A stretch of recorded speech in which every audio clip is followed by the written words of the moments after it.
नमस्कार, लोकसेवा न्यूज 24 तासमध्ये तुमचे स्वागत आहे। आज आपण आझाद मैदानावर अनुदानाचा टप्पा वाढवण्याच्या मागणीसाठी आत्मदहनाचा प्रयत्न करणाऱ्या रोशनी गावड महिला शिक्षिकाशी थेट संवाद साधणार आहोत। चला तर त्यांचे मत जाणून घेऊया। तुमच्या आंदोलनामागील मुख्य कारण काय आहे?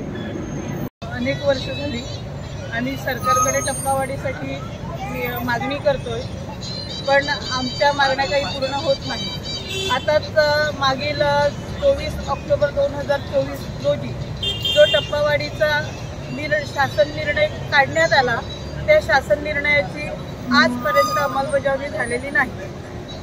आणि त्याच्याचमुळे बघा, माझ्यासारख्या असंख्य अशा महिला आहेत किंवा शिक्षक आहेत संपूर्ण महाराष्ट्रामध्ये, जे शेतकरी कुटुंबातील असतील, काही भूमिहीन असतील, त्यांना जगण्यासाठी पुढचं काही साधन नाही आहे।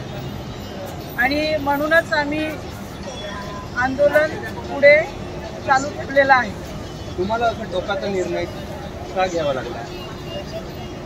तर शासन मान्य करत नाही आहे मागण्या, म्हणून आम्ही आत्मदहनाचा प्रयत्न केला।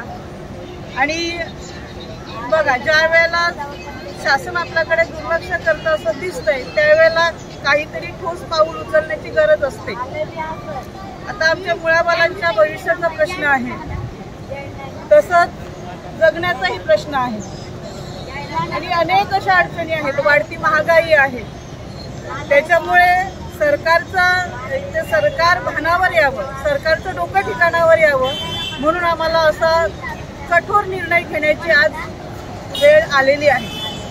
सरकारकडून काही प्रतिक्रिया मिळाली का तुम्हाला? काही नाही, फक्त आश्वासनं दिली जातात। आम्ही सकारात्मक आहोत।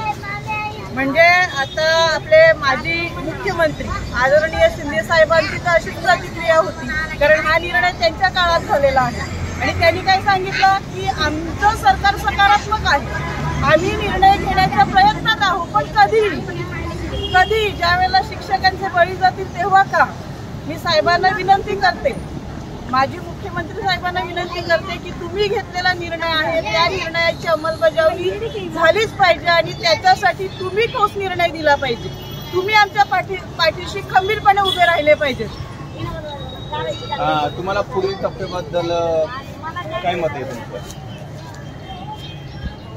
पुढील टप्पा सरकारने मान्य करावाच, म्हणजे आपली जी मागणी आहे, जो GR आहे, त्या GR नुसार अंमलबजावणी झालीच पाहिजे।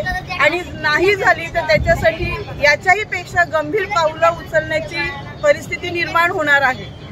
आणि जो आपल्या शिक्षण विभागाला वाढीव निधी आहे, सरकार सांगतं की निधी नाही आहे, आपल्याकडे निधीच उपलब्ध नाही।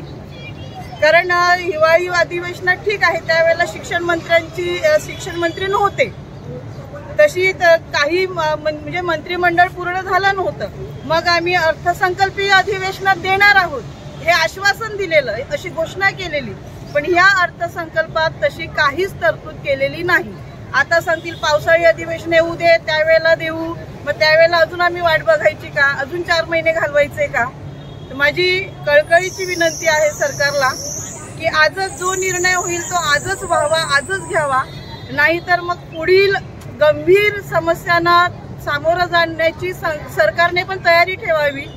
कारण आता जे जगणं मरणं जे आहे ते संपूर्ण सरकारच्या निर्णयावर अवलंबून आहे।